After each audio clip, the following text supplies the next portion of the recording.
and welcome back to another episode of Scale Smart Live. I am your host, Taja M. Graham. I am CEO and founder of Ops IQ, and we are so grateful to have you here this evening to be a part of a conversation that is near and dear to my heart, and that's how we make money. How do we actually make revenue? And we've got a wonderful advisor tonight for you. But before we step into that, a little bit about Ops IQ. If you are one of those growth-minded founders that really is like, I'm ready for the scaling, I'm ready to get to the big dollars, the one thing we need to do is make sure you are actually structurally sound to doing that. And that's where Ops IQ can help. And one of those ways that we do that is both in resources as well as advisory. And the advisory is one of the biggest opportunities. It is a curated C-suite of advisors. If you were to make an investment in this C-suite, 6 individuals to be in your business, you're talking about $3 million plus a year. We give it to you at a fraction of the cost, and you're going to see why. But one of the big things we do is hit on topics that really matter to founders, like capital readiness and how do you get yourself ready to have the conversation with investors, or that you're looking for lending, right? Well, we have in the next 3 months a whole series to help you with that. And it is led by one of our advisors, Omar Ritter, who has been here with us on the show in past. So if you're really considering lending and or investment strategies and how to get yourself ready, Omar is the person. Make sure you sign up. You'll see here a QR code and an ability for you to sign up to be a part of that session over the course of the next 3 months. But tonight, I am thrilled. I'm thrilled for 2 reasons. One, I have one of my dearest of friends that's going to be speaking with us tonight. But 2, I know she is by far one of the experts at getting a return on your marketing and making sure the flow from marketing to actual sales happens. And so I am delighted tonight to have Elissa Blankenship, who is actually one of our advisors within Ops IQ, helping us with sales and marketing. She just came off, literally ran in here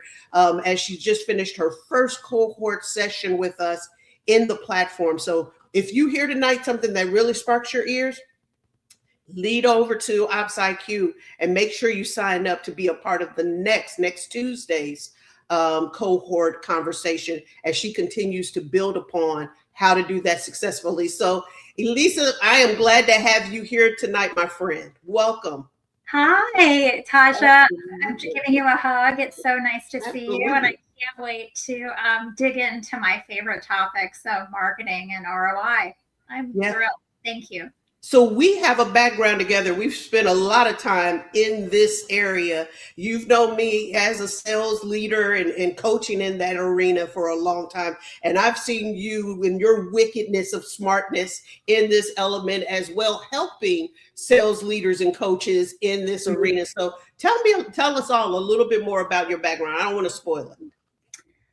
Well, yes. First of all, I'm just so lucky that we had a chance to work together and see each other's leadership styles. You know, building and growing a sales team is a challenge for a lot of leaders. And my first love was marketing. It's where I got my degree, my business degree in marketing, and quickly learned that sales and finding solutions for businesses was my passion. I love sales.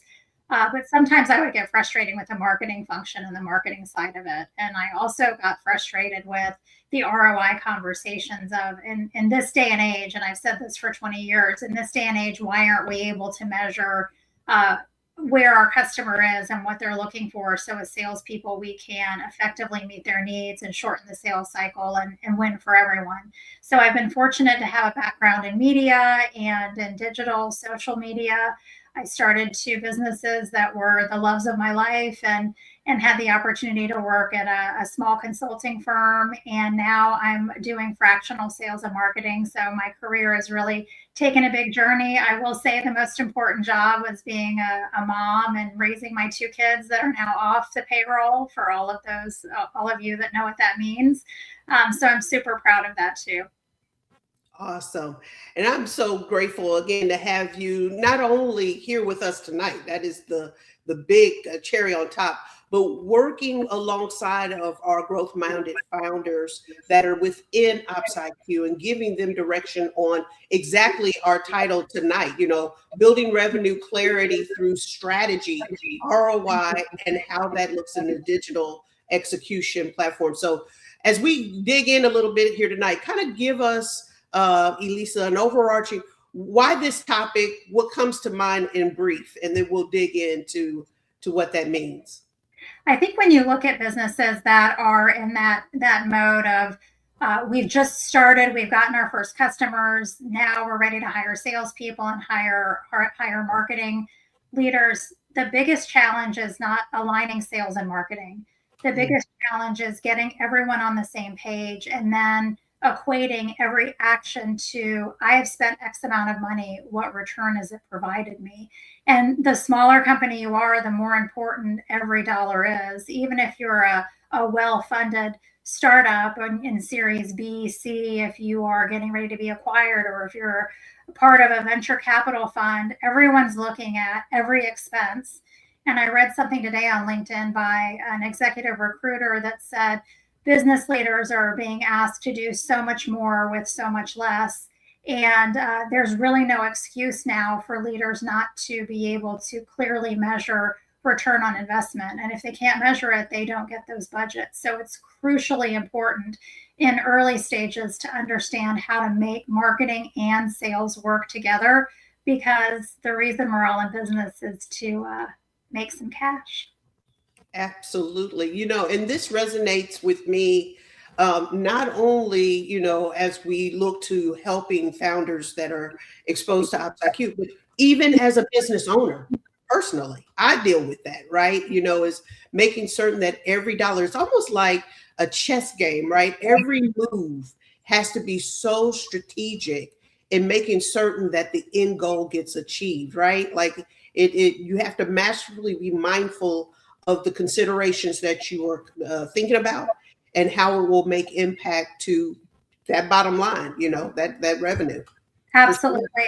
I think that the strategy and the accountability for each dollar and each action is one thing that entrepreneurs and business leaders get really exuberant about and don't necessarily pause, rewind, and take a look at how I want to market, what outcome do I want, how do I want my sales team to act, what assets do I want them to use, and do I understand my customer?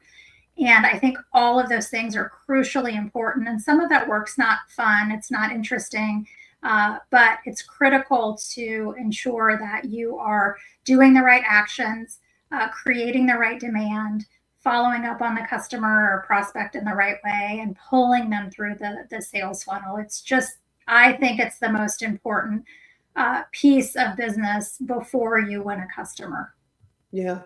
Before we get any further into this, let's layer up a little bit, from the foundation, Elissa, where that founder should start in this journey, from day one. What does that look like? And then that'll help us as we lead into the conversation further.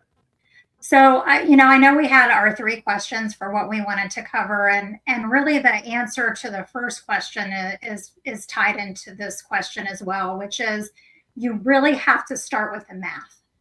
You really have to start with your revenue math. You need to be able to define your target, your average deal size, your win rate, your sales cycle length. You need to have information about what your pipeline is worth and how people come to find you. You really need to understand who the customer is that you're trying to reach, and you need to intimately know that customer or potential prospect as clearly as you can. You need to know them better than they know themselves, and so does your sales team. And I think that those areas of understanding buyer action, buyer friction, and where they are in the sales process is critical. The other thing I will say that is widely known is that, unfortunately, people don't always want to talk to salespeople, and especially in the business-to-business environment, about 90% of buyers are doing most of their work online or asking people or reading articles before they ever call a salesperson. So starting with a very strong foundation of ensuring that you are clear about the customer that you want to reach. You're clear about how you're going to measure that potential customer, but you're also crystal clear on how you show up before you even begin talking to them. It's the web is your digital front door, and so make sure it's welcoming. Absolutely. So let's dig a little further in this about the flow, right? Like you talked about, the areas that they should be focused in, knowing and understanding who your client is, who that ideal customer profile is, and then how do they go through their journey, and how does that look as they're looking for you in their research? What are other patterns or flows that you would recommend, and how does that look amongst your tech stack or the platforms that you would use? What would be those things that you would say really help that flow to exist? So I think it's important to start with, a plan is designed around how revenue moves through the business, not how departments or marketing channels are working. And so the first most important thing is you need to understand how business and revenue flows through your business. So starting with revenue map, like I mentioned before, is the first point. And the second is really mapping your buyer's journey. What you want to know are things, what you want that customer to do when they engage with you and how you are scoring that particular action. So for example, if you're a business that says, if someone books a demo with us and they meet with Elissa, we have a 25% chance of winning that business. There are a few data points that you're looking at with that. You're looking at how effective the demo is, how effective Elissa as a salesperson is, and how many demos she needs to create to win that average business. So one of the most important things is, what are you trying to move the buyer towards where you can begin to measure that action? So it might be a consultation, it might be a demo, it might be a trial, it might be something related to renewal or expansion in business. So you really need to map the journey. The next thing that I really encourage businesses to do, and I don't think this happens as often as I would like, is that you've got to have an SLA or a service level agreement between marketing and sales. Mm. And that's to start with a common language, meaning if you are defining things differently in an organization, you have to be very transparent. I think marketing and sales are two businesses that love an acronym, right? I mean, we're as bad as the government, where, an acronym is something that delights us and we like to use different acronyms, but creating a common language to say, how are we going to communicate and measure success from a marketing perspective and a sales perspective is incredibly important. And what an SLA might look like is you sitting down with marketing and sales and saying, what are we delivering? How quickly does the customer get it? How are we measuring it? What happens if the customer standards aren't met? And then from that, marketing and sales can typically look at things like, what's a marketing qualified lead or an MQL? What's the data that the salesperson has to have before that's handed off? What's the maximum response time by sales? What's the expectation by sales once they get a warm MQL? How many times should they follow up, and in what way should they follow up to that prospect? And then how are those actions reported, and how are those expectations tracked? And that's all really crucial data within your tech stack. Your tech stack should work on the marketing and sales side, but this goes to the next challenge, which is marketing has tracking and sales has tracking, and sometimes they're not on the same page. So shared definitions has got to be the number one piece, and your pipeline stages and your pipeline definitions have got to be aligned with sales and marketing, or marketing is talking about one thing, sales is talking about another thing, and you just are ships in the night. And your tech stack should absolutely be able to measure not only actions or dark actions before a prospect actually does a form fill or does an action, all the way through closed won or closed lost activity. So really, really critical. So that's how I would look at it, is that every marketing and sales system has to have a framework and a common language to begin with, and everyone needs to be on the same page. Oh, that's awesome. So we've got a question here. How do you define the MQL? What does that mean? So in sales and marketing, there are terms that we use. This is one of my favorite. An MQL is called a marketing qualified lead. And organizations measure a marketing qualified lead in a few different ways. So when you look at tracking tools, I'm going to use HubSpot as an example because I have the most experience working in the HubSpot tech stack and I really like it. It's simple to use.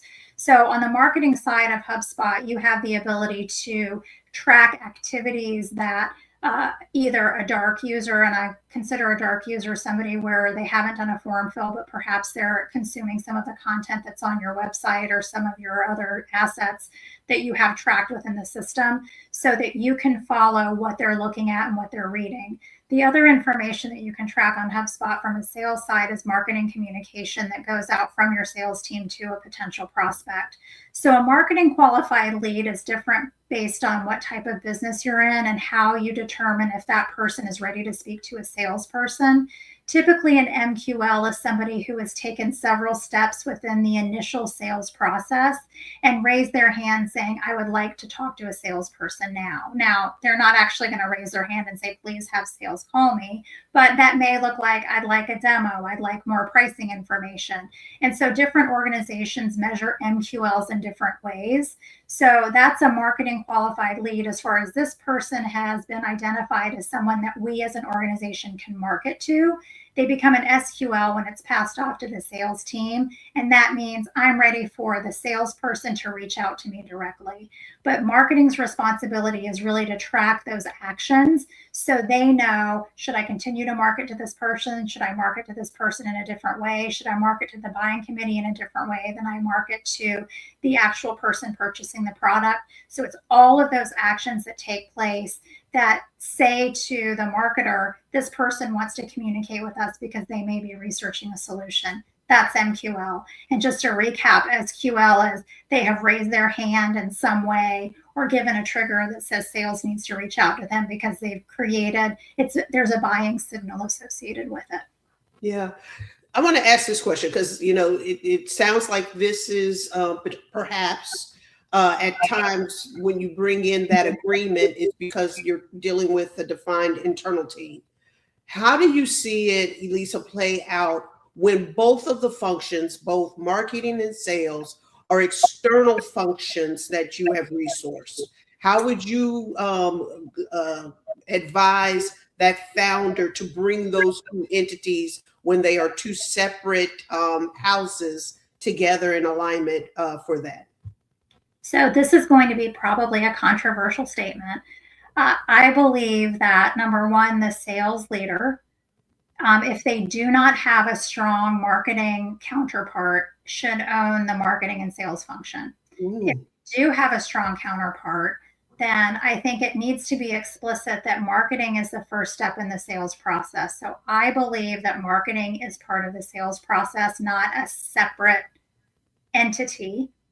And to answer the question of how to manage it or navigate it when there are two different departments or two different objectives, you have to have a really strong CMO or CEO leader that's giving very clear instructions on what the true function of marketing is. And my belief is the function of marketing is to create demand, awareness, interest, education, assets for salespeople, so that when that opportunity comes, it's easy for the salesperson to qualify or disqualify that prospect, even though marketing probably should have done that ahead of time. But if they haven't, if the salesperson can qualify and say, this isn't part of our ideal customer profile, we shouldn't even be wasting our time with them, or this is a great opportunity, this is my next step. I believe you need to have a really strong leader that understands the true function of marketing and who owns what lane and responsibility. And the bottom line is marketing really is the first step in the sales process. So even before you identify who you want to call on, it's marketing's job to do sales. Now, some people don't agree with that, but that's always been my belief. Yeah. And this might be on our next topic, but because I didn't really capture it, but here's my next question. It's not. So I'm going to ask the question next. What happens when we do have this disconnect? When there is not that alignment, right? That either marketing is overpromised, right? Or that sales misaligned, or operationally, we have dysfunction. What would you say happens here? It happens all the time in so many businesses. I think that one of the conversations I've had with CEOs when I go in, because I've run marketing functions, I've run sales functions, I've run both together. Marketing and sales alignment is a huge pain point for a lot of CEOs. And I think that it's because you're not using math in sales and marketing properly. And what I mean by that is that in today's age, in 2026, there is absolutely zero reason why you can't. It's not always easy, but you should be able to track attribution at some point, where that customer came from and how they went through the buyer's journey to either close win or close up to a close won or close lost. And attribution's hard and it's challenging math, but I think that leaders don't sit down and say, if we're going to spend X amount of money, what does our ROI look like? ROI, for those of you who aren't sure what that term is, ROI is return on investment. It's the financial return that you get when you spend money, what you're getting from it. And one of the reasons why marketing budgets are cut so often and so early in organizations is because marketing hasn't done a good job of explaining attribution and where ROI comes from. And sales wants to blame marketing and marketing wants to blame sales. So how do you bridge the gap? Everybody gets crystal clear on what are the metrics we're going to measure. What are we always going to measure? What are the ones that are going to move the needle? And how are we going to course correct if we can't find the information, we don't understand the information? What are we going to do operationally, internally to solve that? Because if you don't know your numbers, you're going to constantly spend money and wonder where it came from. So, ROI is the big friction point in marketing. It's the big friction point in sales, not as much. But marketing, absolutely. And that's probably because activity is easier than accountability, right? It's easier to say, I got 10 clicks or these are my vanity metrics on the marketing team. And listen, I was a marketer for a long time, so I'm not beating up the marketing side, but the vanity metrics that people are looking at today are not the ones that always drive an action. And it's one of the biggest disconnects with ad agencies and with marketing teams is that they really, really struggle with what's the ROI. And if you can't track it, it's like one of my first bosses said, what gets measured gets done. And if you can't measure it, it doesn't count. And I just think we as a marketing and sales community have got to get better at doing the math. Yeah. Keywords that I heard there, accountability and the transparency to it, right? Absolutely. Utilizing your systems, especially your HubSpots, it allows for there not to be any bias as to what is really happening, right? And when you look at it in the numbers, that is what it becomes, especially when you can get past the vanity numbers that you just expressed. I love that. That is very key. I thought I saw Taja, you were a sales leader, so you know that if you have a sit down or a one-to-one with a salesperson and you have the numbers there and you can see there's activity but there's not success, if you're a strong sales leader like you are and were, you can hold them accountable to an expectation that isn't related to activity, because activity is just activity, right? It's not. So connecting it to how many appointments did you set, and each stage in the pipeline in the sales process takes the conversation of it makes sales managers stronger. It makes salespeople better. It helps you get rid of that bottom sales group that you probably shouldn't have and hire better salespeople when, as a manager, you're using numbers to hold them accountable. It just makes everyone's job easier, I think. I wholeheartedly agree with you on that. You know that. Absolutely. Yeah. So, David, I thank you. I saw a question from David in our chat box here. If we can bring that back up. What is attribution? So why is it so hard? What's your multi-attribution model look like? Ooh, that's a good question. That's a great question. Attribution is incredibly hard. It's hard for a lot of reasons. And one of them is because the buyer's journey is digital first frequently in most products. And so it makes measurement a little bit more complex, but that's not really an excuse, but I understand why it's difficult. So the question is, what is an attribution framework? I think the first step in looking at your attribution framework is taking a look at your tech stack and your systems and asking really strong questions about what are we measuring, how are we measuring it, and where are the dead zones or drop zones, or where is the action that's happening without us having a measurement. That, one of the industries that is historically challenged in this area is healthcare, where they have a system for your email, they have a system for an appointment, but you can't book an appointment. But if you do book an appointment, then someone calls or you have to call them. And so if you have disconnected or disjointed systems that don't speak to each other, that's a foundational problem in looking at attribution. The other challenge with kind of attribution in general is that it's really challenging sometimes to determine if someone looked at an article, downloaded a story, had 3 or 4 actions that from a marketing perspective they would determine as a success. Which one do we attribute it to? And so there's some ambiguity, I think, in the marketing world that says we brought these 500 people and they had 3 actions, but every action isn't created equal. And so that's where you look at lead scoring and action scoring and really create these funnels so that you have the ability to understand the prospect so well that you know that if you provide information A, then information B, then information C, then information D, that once they get to D, they're more likely to make choice A or choice B. You begin to understand the process of truly the buying pattern and how they're going to interact with sales. But that, again, takes time and tracking friction points within the process and really honest conversations about how your customers are buying. And then just the big answer is that attribution models can be very simple, but they also can be really complex depending on the industry. I think what I'm going to do is write an article on different attribution models, and I want to provide some more detail in that. I didn't mean to give sort of a vanilla answer, but attribution is complex, but we should be able to do it. Yeah, I love that. And I'll be looking for that article. Yeah, absolutely. Absolutely. So let's go back to that ROI and the return on investment.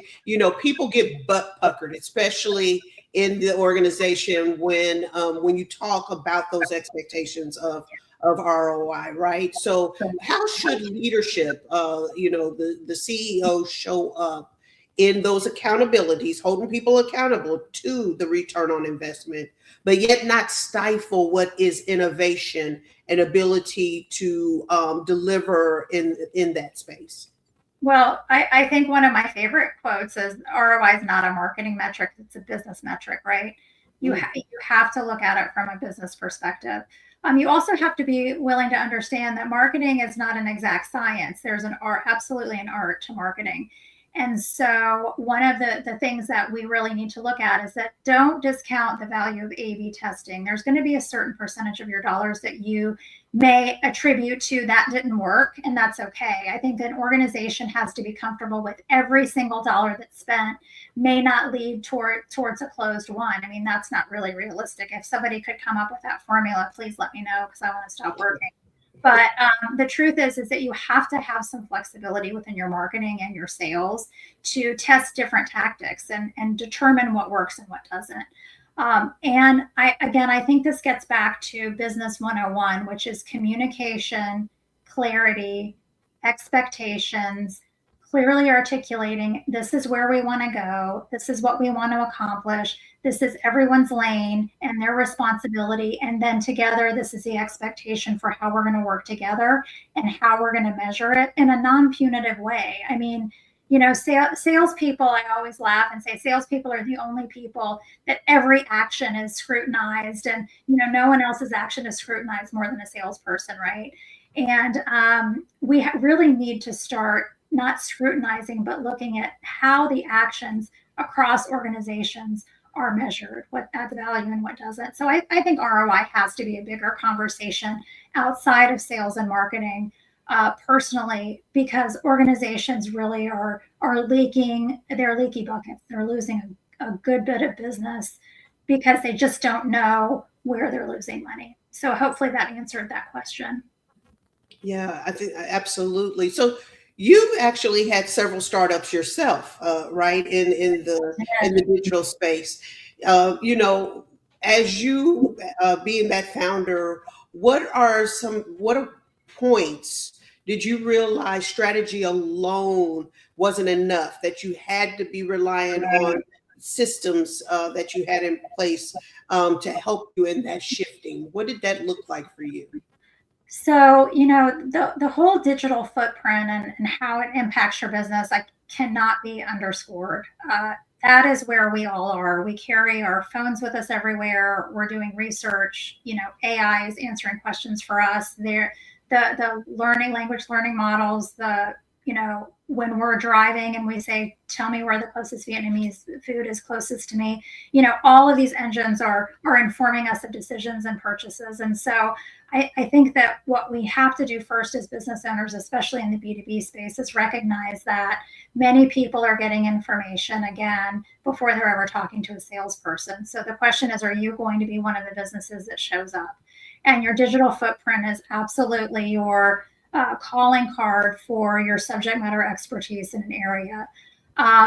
And so that's really part of the early buying journey.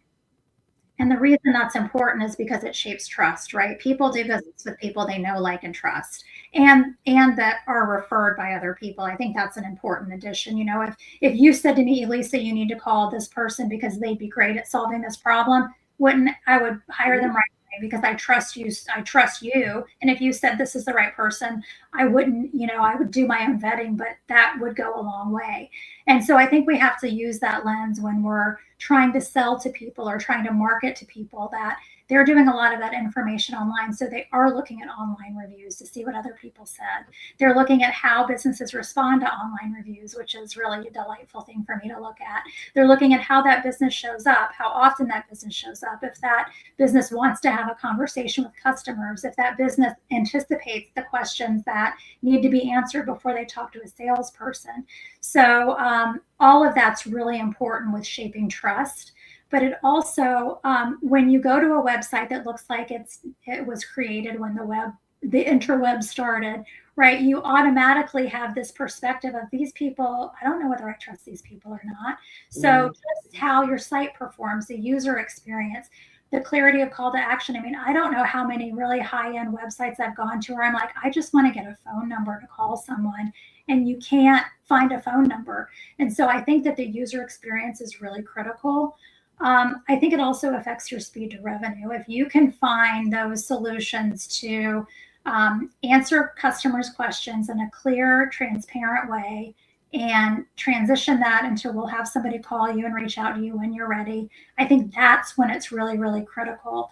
And whenever I started my second digital business, which was really a roll up of my first, where we started managing social media, all that was really focused on long form blogs and social media, and social media is very different today. So we could spend 2 hours talking about, should you be on every social media platform, and what's the most important one for you to look at? And I mean, that could be a 2-year conversation. But the truth is you have to show up online. You have to invest a budget to understand where your buyers are online, and you need to have some sort of tech stack to track your customers. And that's what all the cookies and all of that's for. Everybody expects to be tracked, unfortunately. And that's where the opportunity is, I think.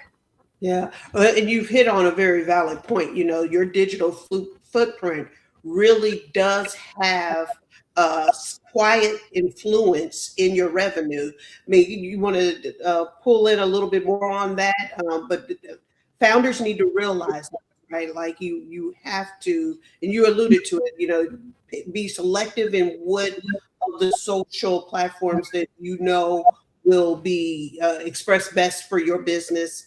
Talk a little bit more about how that really, going from that social content and delivery, how that really can pull into the revenue side of things. Where should a founder be seeing that or recognizing it in the process? I think this goes back to the webinar that I just did on ideal customer profile, and that you really have to understand your buyer.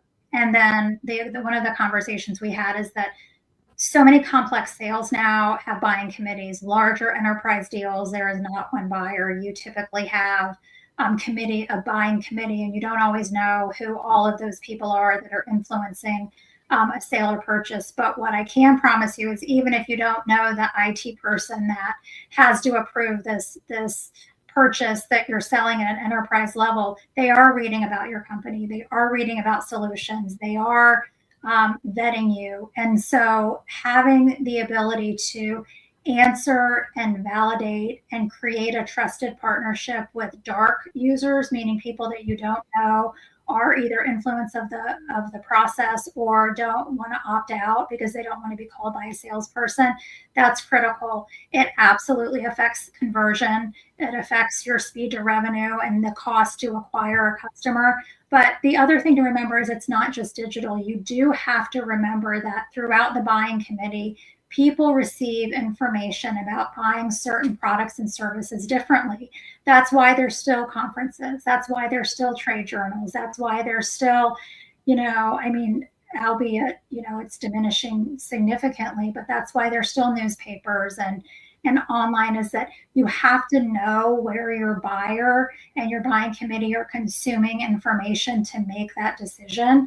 And you have to be really targeted about it, which means getting back to sales and marketing 101, you have to intimately understand your prospect, the pain points, what's keeping them up at night, why they would or wouldn't do business with you. And you have to clearly articulate that consistently online. And that's why social media, is important. It's certainly not the most important platform, but social is search. And in the AI world, when you try and Google something now, it gives you AI answers first. So you really have to be prepared for that engine to work. And I think that there are a lot of industries that are just lagging behind because the digital adoption has just changed so quickly.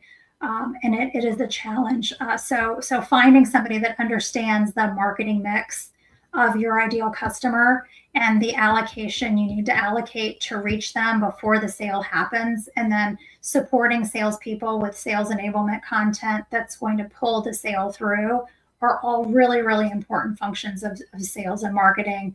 And most of them are digital, but certainly not all. That is I appreciate that point because that is very helpful as you consider the various places that make sense for finding those silent streams of revenue, where it comes from. So, I might have a founder on watching us right now that says, this is great. We're growing revenue and it's looking good, but it feels messy. It just feels like it's just all over the place and I can't really get my arms wrapped around it.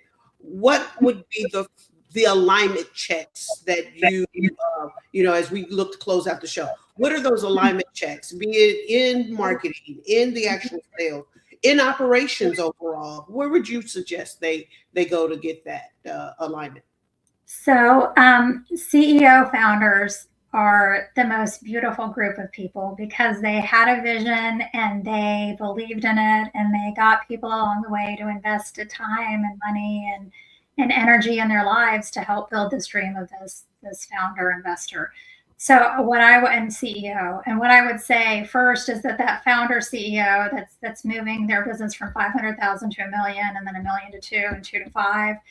The first thing that they need to recognize is that the skill sets and the talents that you have as a leader and a founder are limited potentially to the service that you provide or your area of expertise. And you may not be an expert in all of those areas of the business. So I think that's just number one. Let's be honest about that's the reality of being a founder. Recognize what you know and don't know, number one. Number two, communication is really crucial. I don't believe that any employee, whether they're in sales, marketing, operations, HR, wants to do a bad job. People want to do a good job. They want to work hard, especially if they're working for a small business. So that's my belief, maybe Pollyanna, but I really do think most people want to do a good job. Where it falls apart is when you have a CEO or a leader who isn't clear about this is the outcome that we want. These are the steps that we need to take to accomplish that outcome. These are the times and benchmarks and how we're going to measure them and what I expect from you. And then those uncomfortable conversations of holding people accountable when perhaps the result isn't what they wanted, and being a strong enough leader to say, maybe I was wrong. Maybe I need to reach out to someone to help me with this. And that's tough. When you're scaling a business, you don't have the money to hire, a $250,000 VP of sales and a $250,000 marketing person. And sometimes, you hire those people and they do a lot of stuff. And it's like, that's not what I needed at this stage in the business. So I think knowing yourself as a founder, I think if it feels messy, it is, because people don't know what you're expecting. And I think you have to drill it down to 1 or 2 or 3 metrics. You have to be really crystal clear. We're only going to measure these metrics, and the metrics that you choose need to be ones that help you accomplish the outcome you want. So if the metric that you're measuring is that we know if we get 10 appointments and sell 5 deals, and we're pitching those deals that are $500,000 or more, that we're going to hit our revenue target next quarter, you've got to quantify it.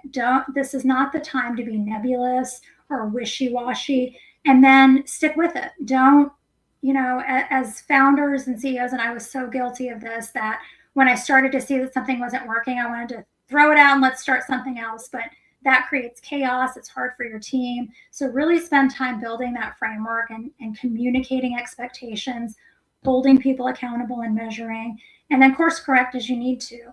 And so I think that is one of the biggest areas where it's just the messy middle, and it's hard. The other thing, I've met with VPs of sales and CMOs, and I've met, and if you put them both in a room and you ask them, what do you think your job is? What's your number one responsibility?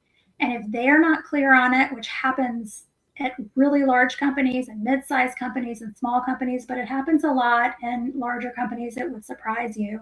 There's so lack of alignment because they're not invited to the big meetings, but given responsibilities to do things that they didn't even know that was what they were responsible for.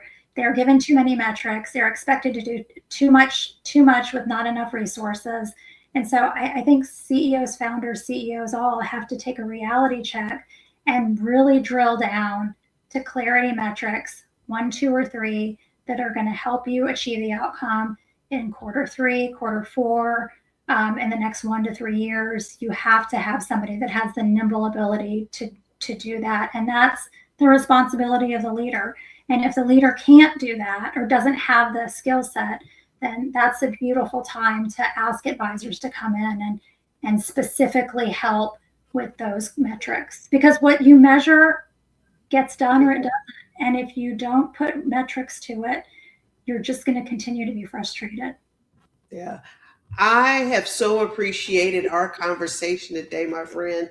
I hope that those that are listening and seeing this really find those alignments. I heard clearly, we have to be very definitive in what our expectation is. The accountabilities and the transparencies wrapped around that, be it in our tech stack, be it just in the conversations, that alignment and the agreement in that. But more importantly, that every function, be it marketing and or sales, has responsibilities to the revenue, and that has to be paramount, that everyone needs to understand they play a role to the revenue. I didn't say marketing to sales necessarily, but it's the revenue, right? And being able to define both what is that marketing lead to the sales lead is how that can be identified. So thank you, Elissa Blankenship, for being on the Scale Smart live show tonight with us. Like I said, if you heard something tonight and you're like, oh, I really needed to hear more from her, one, follow her on LinkedIn and socials, because she definitely is a thought leader in that space. More importantly, go to opsiq.biz and sign in and find out how you can be a part of her current cohort series and future engagements that she will be doing as a part of our advisory team. So we're glad to have you here tonight with us, and we look forward to seeing you in 2 weeks for another episode. Thanks again. Thanks, Tasha. Bye.